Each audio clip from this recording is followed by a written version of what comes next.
Hey everybody, after I uploaded my previous video, I realized there doesn't seem to be any examples on the YouTubes demonstrating how I use Vegas to composite, so I figured I'd do a quick demo here. Now, I can't claim ownership of this process whatsoever. I read it online years and years ago and it's worked really well for me, so I'll just give you the quick and dirty of it. I've stated previously that the built-in Chroma key here doesn't work very well. It just doesn't give very clean comps, and you can't help but it alter the quality of the source video. So what I do is I duplicate my source video track. I add in the secondary color corrector to the lower track. We'll use the eyedropper to select our background color.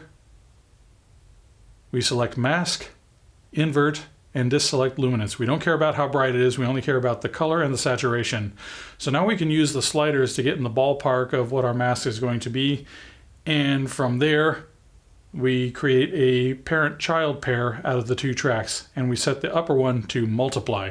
And what this does is it uses the layer below it to determine what of the source video we are going to allow to show on screen versus what from the background that will come through it. Now it's a little rough around the edges, so we'll tweak a little bit more on our sliders, and still a little rough around the edges, literally. So we will take the chroma blur and add this before our secondary color corrector.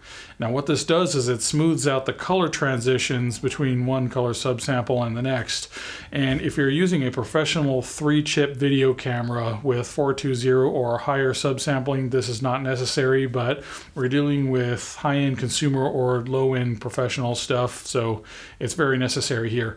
Now we still have one remaining problem, and that's the absolute abrupt change between the foreground and background. This doesn't look natural, so we will add in just a touch of Gaussian blur post mask, and this will just smooth the transition a little bit. It'll just soften the edges a little bit, make it look a lot more natural. Now, if you have a particularly problematic source video, then we can add in things like median blur and slide the offset back and forth to get rid of matte lines or smooth over imperfections, but that's not really necessary in this case.